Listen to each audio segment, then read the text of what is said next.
Hey everybody, welcome back to Sport Bike Menace. We're going to talk about the clutch that I did, the clutch plates, and the mistakes that I did and the mistakes I saw other YouTubers do.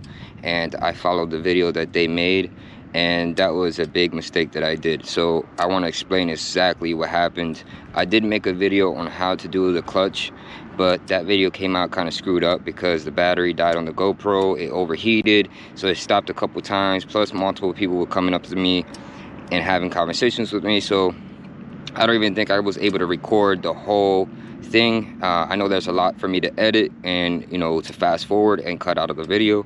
So this one's gonna be more in-depth and explaining as much as I can that I didn't get to explain in the video. I'm gonna try to do a voiceover in that video, but just in case, if I do miss anything in that video, I can show it off on this video. So the mistakes that I made was, one, I broke my bolt, and the bolt got stuck inside the clutch housing. So this is the clutch cover, and I don't want to touch it because it's hot, but this is the clutch cover right here. And I broke that bolt because these are aluminum bolts and they're easy to break off. They do not take much to tighten up, but I'm gonna explain what happened. So on YouTube, there's a couple people doing this, and all of them do the same mistake. So they don't explain to you what you got to do with the clutch cover once you take it out, and once you do your clutch plates, what do you do with the clutch cover, and what do you do with the interior of the clutch. So when you take this out, there's a gasket and it breaks into brittles. It's only a one-time use. There's this guy who says you can use it at least about 3 times at max. That's not true. As soon as you put it in, that's it. It's not usable ever again. You got to order a new one. They're not expensive, they're really cheap. So that's the number one mistake. That's not true what he says, so don't believe that. Another issue is that you're supposed to clean off the outer rim where that gasket goes at. You got to clean it off because those little pieces of the gaskets get stuck on the cover itself, also on the housing of where the clutch plate goes onto. You got to clean all that off. So I used a flathead screwdriver and tried to take as much as I possibly could to where it's flat. You don't want to take too much material where you're seeing silver. When you see too much silver, you're actually damaging the clutch plate or the housing where the clutch plate goes onto. Reason why is because that's built to specs. There's a min and there's a max. If you overdo it, you're going to leak oil regardless because you took too much material off of the clutch plate and the housing. So you got to clean all that off and make sure that it's smooth. You don't take no material off other than whatever got stuck on there. Clean all that off. Then once you do that, before you put the gasket on the housing or the interior where the clutch cover is going to go onto, you got to use this. And I'm going to actually show it off of this because maybe this will be easier. So I got this on Advanced Auto Parts. You can get it at any, you know, store. And to show you what I broke the box, so of course it won't. But it's for oil pans, it's for clutch covers. If you guys really want to, you can order the ones from Suzuki. And it explains to you how to use it in the very back. I did not follow their instructions because I was in a rush to actually ride my bike and see to make sure that the clutch was working correctly. But I'm not leaking any oil anymore because I was leaking oil, and that's why that bolt broke. But we'll go into more on that. So anyways, once you use this, you're gonna put some on your fingers and you're gonna rub it on there. Make sure that the motor's not hot, because you're gonna be burning your finger. So make sure that everything is cool, and you're gonna rub it on the outside of the motor or where the clutch cover is gonna sit at. You're not gonna put it on the clutch cover. Nothing goes on the clutch cover. So you put it on the rim of that, then you put the gasket onto the housing, not the clutch cover, and I'm gonna explain why. So once you get this stuff on, and you're gonna put a light layer of it on, then you're gonna put the gasket on. Now you want to press it all the way through where it's sitting with no bubbles, because what it does, it wrinkles in whatever spot whatever is wrinkled at. You want to make sure that everything is flush, flat, that there is no gaps. Once you do that and it's stuck to this gasket, it got to stay stuck to this, then you want to put the cover on, but make sure that it's going in flush. Not one end is going in, because if not, when that touches the gasket, then this part is going to lift up. So you got to make sure it's going in together as one. And you're going to tighten the bolts, but you're going to tighten it little by little, each one. It doesn't matter how you go by it, like, you know, you don't have to like go like this. You can, it's probably your best bet to do like, you know, to do that. But if you don't want to, it's fine. You just gotta make sure you go little by little, so it's going in together as a flush. Because again, if one side goes in, the other side's going to lift up. If that gasket lifts up, now you're going to have a problem, because it's going to create a wrinkle and oil is going to seep through. So to explain why that bolt broke, again, because the guys that I watched on YouTube do not say anything about putting this stuff on. This is a gasket for gaskets. This is for transmission, for oil, for anything that has a gasket. Well, I guess, I don't know if it's for motor gaskets, but I know it's for oil. It's for oil anyways, I know that. And it says high flexible and oil resistant, ideal for domestic and older vehicles, sensor safe, and RTV silicone. Anyways, but yeah, I used it and I'm not leaking no more oil. Because I rode around yesterday and I wasn't really able to tell, because I closed everything up and it was late. So today I turned it on. I even put it towards me, so all the oil is built up on this side, and I just let it sit there as idling to make sure that the oil will try to seep through. And then I pushed the bike back to in its regular position and then rechecked it, and there was no oil. So I said, you know what, I'm fine, but I'm gonna keep my eye on that to make sure that I'm not leaking no more oil. If I am leaking oil, I gotta retake all this off and then order a new gasket and order one from Suzuki, because Suzuki does sell their brand. A lot of people will tell you they recommend you using Suzuki brand, but for right now, it seems like it's working with this cheap brand. So anyways, so the guys don't tell you to put this on. So I was leaking oil right here at this bolt. So I was like, okay, so I'm leaking oil. I'm gonna guess that the bolts are not tight enough. So I go around and keep, you know, go little by little, tighten them up. This one was still loose. So I keep going around, tighten them all up. Then this one was still loose. So I sit there and I'm tightening. I was like, yo, it's getting looser and looser. To come to find out, that bolt snapped. So I had the one piece in my hand and the other piece got stuck inside. I wanted to cry.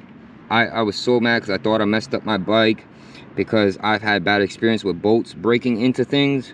And you have to sit there with a drill and try to drill it out and just break it up as much as possible to the point where you can extract it out. And that's one of the worst places that you want a bolt to break anywhere into critical parts, because if you mess up the threadings, that's it, it's gone. You lost it all. So I got lucky. The bolt stuck out enough to where I got a pair of pliers and squeezed on it enough. And remember, these are aluminum, so they're soft, so I'm able to squeeze onto it and get grip. And I just kept turning it out. It kept coming out little by little. So I got lucky on that. I went to auto parts and I got a bolt. As long as it works, that's all that matters. I got, you know, it wasn't the same length. It didn't have the space where these ones have. They didn't have like a little spacer there, but it doesn't matter. As long as it grabs and it tightens, that's all that matters. So that's why that bolt broke. These are aluminum. Do not tighten them too much, because you would screw them up. The clutch plates itself was easy. Doing the clutch plates is easy. The guys on YouTube do not explain much about the clutch plates. And there is a Pacific clutch plate that goes at the towards me. There's one that sits here that's a Pacific one. All the metal plates are all the same until you get to the very back one, and it's one that has no little dots on it. It's just metal. It's just a metal ring. That's going to go second to first. The very first one is going to be the most special one, because it's your first gear and it's a smaller diameter ring. And then you're going to know that that one's special because it doesn't look like the rest.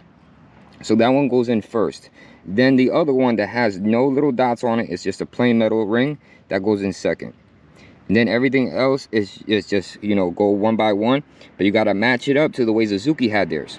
And they had theirs rotating. So one have like a slot here and the other one will have a slot here. But it goes a metal piece, then a different one, metal piece, then a different one. And then it just get cocked different. But other than that, that's all you gotta do is just copycat what they did. Record yourself so you can see how you took them off. And then you're able to relook at what you recorded.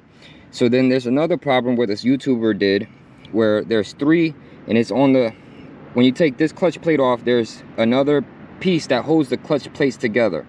There's 3 screws, and it's a nut, then an Allen key screw that goes like this, and then there's one here, and then there's one here.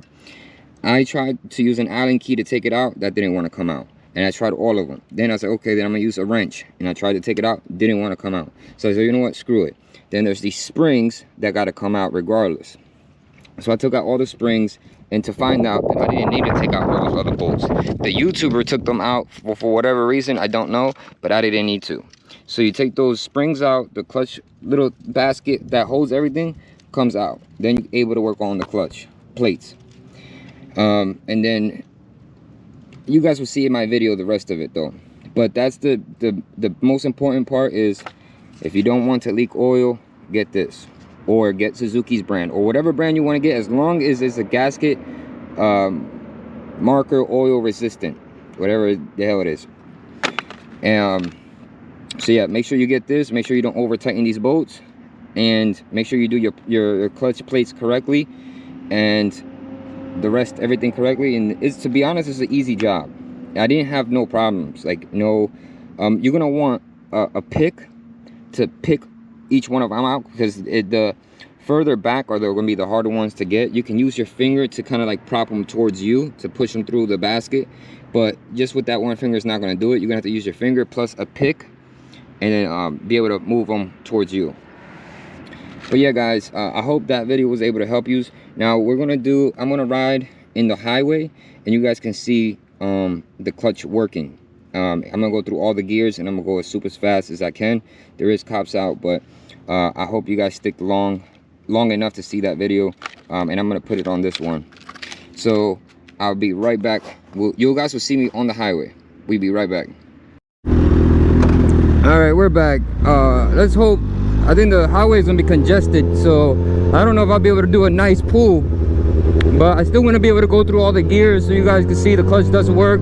Why did I change the clutch out? It was constantly going to false neutral. Plus, I felt like, you know, it has almost 19,000 miles on that original clutch plates, and it was time to change it. Do I feel a difference? Yes, I feel a difference because it's grabbing the gears. You can feel it. It's aggressively grabbing the gears. Come on, I'm hoping you... Damn it. Come on, go.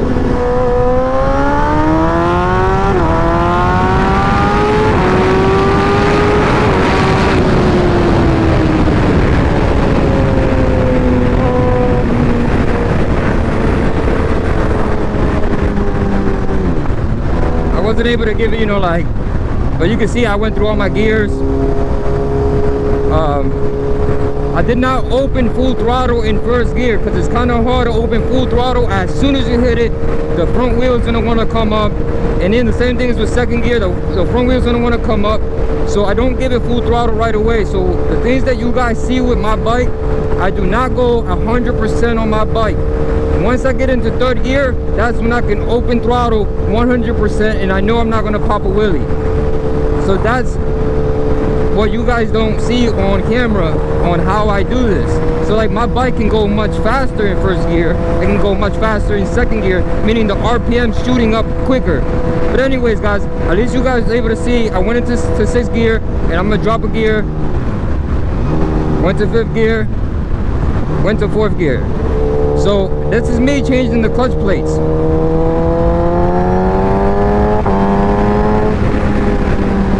It grabs.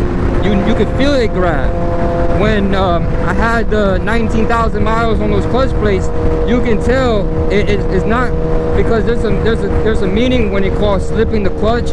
I don't know specifically what that meaning is, but Rock's Performance has a video explaining the clutch and what is the meaning of slipping the clutch. I don't know, but my bike does not. It feels like it's hesitating grabbing the gears. As soon as I change the clutch, I don't feel that problem no more. It does go into false neutral.